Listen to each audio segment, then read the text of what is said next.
Good morning. This is Jason Dean at Film Fanatic. So if you get a chance, please like and subscribe to my crazy, wacky channel. I appreciate all the people chiming in and checking out the videos, and it's been a blast. And, like I've said time and time again, I'm trying to always mix things up, as I go. I've been doing some, trying to bring a little bit of variety to a lot of the movies or a lot of variety to this channel with some different styles of filmmaking and especially moving forward. Like I've said, I want the interview segments that I've been doing with this channel to be a thing.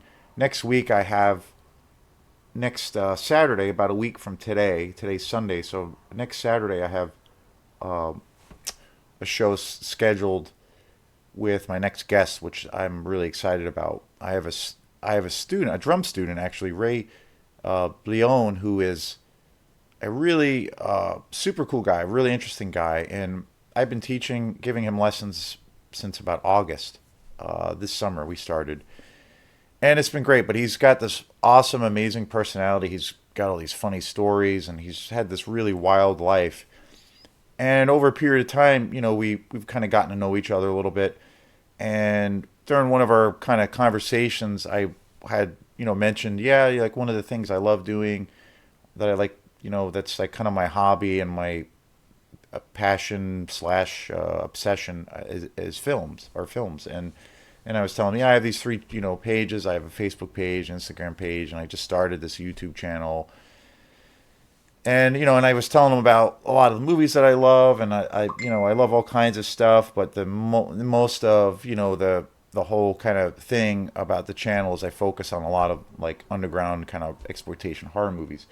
And then he had said during the conversation, well, yeah, I that's funny you say that because I've acted in a bunch of movies. I have done a lot of work as an extra and also as a leading man in these various like kind of underground horror movies. And I was like, wow, like that's pretty cool. So we started talking about that for a while, and then eventually he, like the following week or something, he gave me a list of the films that he's worked on, and then since then I like checked them out. A lot of the work that he's done has been on YouTube or is on YouTube, so I've checked out a lot of the stuff, and I was like, this is awesome. Like a lot of the stuff that I did see that he has been involved in very much reminded me of this great, amazing film that I did a review on a few weeks ago called Suburban Sasquatch, which is like a newer movie, but it has this very exploitation kind of grindhouse vibe, and it's super uber low budget. It's kind of like next level as far as that kind of thing goes. And it's also one of those, a movie that was shot on video, which when I discovered Suburban Sasquatch, I discovered that there's a whole like weird subgenre in the kind of the horror exploitation world, in a more modern context of where all these filmmakers are shooting these movies on video intentionally. So it gives it this real, ultra low budget, raw quality, and and that movie has kind of gone on to be, it's one of my favorites. And that Suburban Sasquatch is, uh, I guess, regarded in that subgenre as being like, like the crown jewel. Like that's what those filmmakers strive to be, is to be at that level. And it's so utterly ridiculous and amazing. But when I checked out Ray's work, it very much reminded me of that kind of a thing, and I was like, this is awesome. So then I had this idea: why don't I, maybe have him on the show as a guest, and we can talk about that stuff because he's got all these great stories anyway outside of that, and a great personality. And but we can make the focus be on his experiences around film. So next week we're gonna do a show for my channel, and that should be a blast. I'm very much looking forward to that. So stay tuned for that. That will be a great time. So this brings me to this amazing movie, Devil's Express. Stars Warhawk Tanzania, and to me this came out in 1976. It was directed by Barry Rosen, and like I said, it stars Warhawk Tanzania. And this movie for me, wow, where do I start? Like, to me, this is like the epitome of all things exploitation. It's so utterly ridiculous, so silly, and just so amazing and so raw. It's got elements of horror exploitation. It's definitely a horror movie, but it's got the horror exploitation thing. It's also got this massive like martial arts, kung fu, exploitation kind of vibe, and it's also like a black exploitation with Warhawk as the lead man, and it came out in 1976, and I got this probably a year or two ago on Blu-ray on a total whim, and it's just such an amazing movie. It's definitely one of my favorite films in general, and definitely in my favorite style of filmmaking, the whole grindhouse thing. This movie is just it is. I feel like it's in some ways it's like the ultimate party movie. Like this is a movie to watch with your friends, your buddies, and you're having some beers and you're just hanging out and want to have a good time. Throw this movie in, man, life is good. It's the music is just amazing. It's all like this, pimped out 70s funk music. It has very much a like this 70s porn vibe.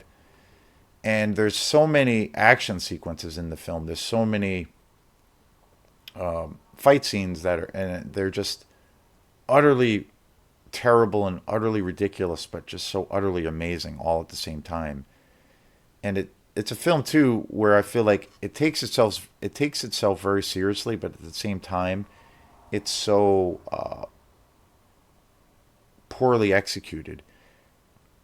But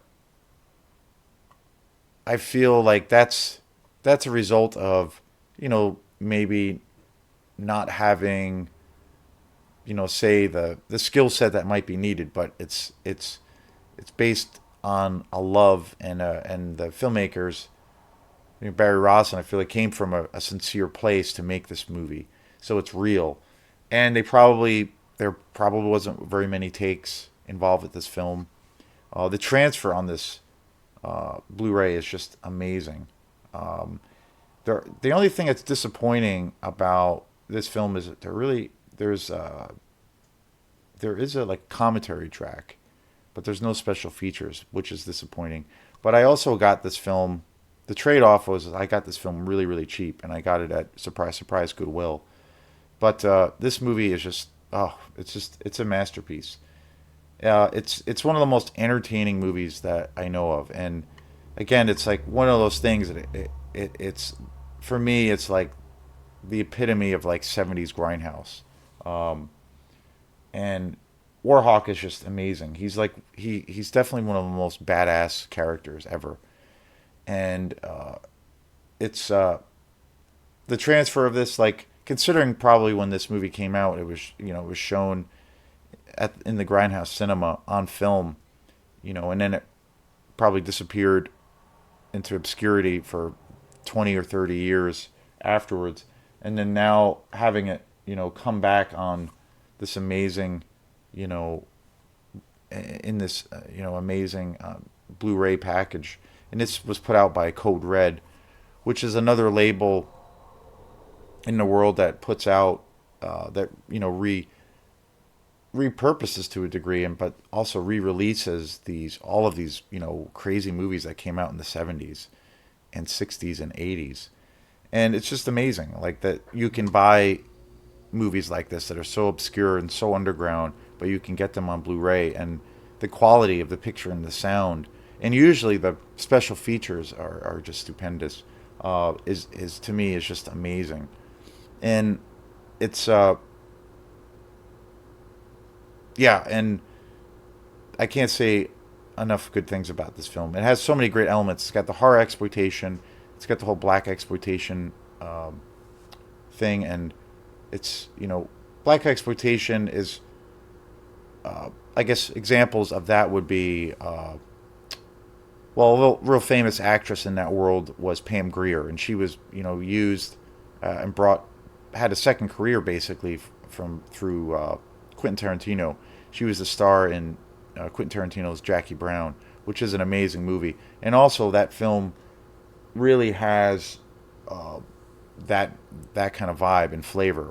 Very much, you could see how it's very much influenced by a lot of the exploitation movies, and it's like a tip of the hat, even though Tarantino obviously did something different with it, and obviously getting, you know, Pam Grier as the star of that film, where you know, in the '60s and '70s she was like kind of the black exploitation queen of the world at that time, and then she went into like total obscurity, but she's amazing, and I think another great example of black exploitation is a movie like Blackula, you know, just an amazing film, kind of a ripoff of Dracula, only the central the main character of Dracula is now African American. So it's got all like the stereotypical, you know, kind of things around it, and just amazing music. That's a movie I really want to get eventually on Blu-ray, as well as all the other, you know, great Pam Grier movies that she had starred in that '60s '70s time period. That's just, you know, was an amazing period. You know, kind of my favorite to go to period for pure and sheer entertainment. And so, yeah, I can't recommend this film enough. It's been, you know, it's funny because like about, I think it was probably 2 or 3 years ago, I was in Opera House Video, and I had come across a couple of movies that I wanted to rent, or I should say I wanted to buy, and they were kind of more in that vein of Opera House Video, or in the Grindhouse kind of style. There were two movies that that I had come across, that I read about, that I was like, oh wait, I really need to see these and buy these. And the two movies were, was a movie by Herschel Gordon Lewis, who's one of my favorite directors, you know, one of the greatest exploitation directors ever. He made a movie that was pretty much the first film that like introduced gore and you know, bloody kills to the film world. You know, he was like the first guy that ever did that. You know, he predated even, you know, because in one school of thought, for people who are, you know, deep lovers of horror and kind of, you know, taking a deep dive as to where certain things came from and whatnot. For a while, like, it was thought that like the first directors or filmmakers that took, you know, kind of created the whole like slasher film genre, or even like films where they showed copious amounts of blood and practical effects, and they were very gory. Uh, you know, for a while, like I thought that, and I think other people thought that too, that kind of the originators of that style were the Italian directors, Bruno Mattei, Dario Argento, Lucio Fulci, and you know, directors that I just love. I mean, just amazing. And I've been covering more and more of their films. Jess Franco, another amazing exploitation director. For a while, like I thought, and I think people, the general consensus by the public was that those guys, you know, Dario Argento, Lucio Fulci, were like the guys who were the first ones to, you know, put extreme gore on film, and that's kind of where it started. And you're talking like, you know, in the '70s. And you know, and then a few years before that, or kind of around the same time, I discovered Herschel Gordon Lewis. And I remember when I first discovered Herschel Gordon Lewis, I had gone to Opera House Video, and they have a pretty good selection as far as, I mean, they have all kinds of the commercial, you know, commercial blockbuster films that come out, and various different genres. But they also have a pretty decent selection of like the weirder, more obscure films. And they had this one box set there where you could rent it for like $2, and it had all of these weird exploitation movies on it. And I remember it was a few years back, I rented it and I watched it, and the movie that was on there, there was some amazing gems on the whole package, and I watched them all, and they were all like on the shorter side of things, like maybe an hour and 20 minutes. Sometimes they were just an hour, but they were just amazing, and I was just like, this is awesome. They had one of the movies that on there was they had 1000 Maniacs by Herschel Gordon Lewis, and I was just like blown away by that movie. How terrible and how like gory it was, and just how kind of disturbing it was, but just really fun. And that's what started me. That's what got me to become a fan of Herschel Gordon Lewis. And after that, I kind of got totally obsessed with his films, and I started to. Now I pretty much own all of his films on Blu-ray, and he's one of my favorite directors. And but I remember at the time when I discovered him, I found a movie of his that was called Blood Feast, and I looked into it, and it looked amazing. But I realized that this movie was like from 1967, I believe, or 66, and it was pretty much the first movie, as far as I know, from in the historical context of horror, that was the first movie that showed gore and copious amounts of violence and gore and practical effects on film. And I was like, wow, like, so this guy Herschel Gordon Lewis, when I discovered that, and then I started buying lots more, tons of his films, I started tracing back the lineage even more of horror. I was like, wow, like this guy, he was the one who started it, and he was an American director. He was actually, you know, the you know the pioneering factor in that for horror in regards to what was shown, and I was pretty blown away by it. And I remember trying to order. I ordered through Opera House Video. I ordered this other great, amazing exploitation movie called Alice Sweet Alice, which I'll do a show on. And then I remember I ordered Blood Feast, Herschel Gordon Lewis's masterpiece. I ordered those both through Opera House Video, and but because it was through Opera House Video, the price for those films was very expensive because it was a distributor. So I paid a lot of money for it. So I ended up, after that, I started going to Bull Moose to seek out a lot more of these films. And like originally, when I got the bug to start buying a lot more of these movies, was like about a couple of years ago. I was at Bull Moose Music, and I saw a couple of movies. It was there were two movies in particular. Tourist Trap, which I did a show on, which is probably my all-time favorite film in this kind of genre. Tourist Trap, and then also The Car with James Brolin, which is another kind of beloved exploitation film that I just absolutely love. And both of those films I grew up watching as a kid, and they're just so terrible, but just so amazing. And these are just such fun movies. And when I saw them at Bull Moose, with this totally new repackaging and this whole new, kind of thing, I was just blown away that, wow, like these movies that were, part of my childhood are like getting this incredible treatment. And that's what started. And then after that, the rest is history. I just started buying, seeking out all those kinds of movies, and this was one of them, The Devil's Express. That's what led me to buying this. And then on one hand, I started buying lots of movies that I saw when I was a kid during that same time. A lot of the Italian horror films, a lot of the Lucio Fulci films. There was a whole bunch of movies that I had seen when I was a kid during that time, during the time of VHS. And when I started getting more and more of a pretty decent collection and buying more and more films, I started discovering all of these other directors. Recently I just discovered Jess Franco, who is now emerging as one of my favorite directors, another exploitation director who some of his films I knew I'd seen when I was a kid, but that was forever ago.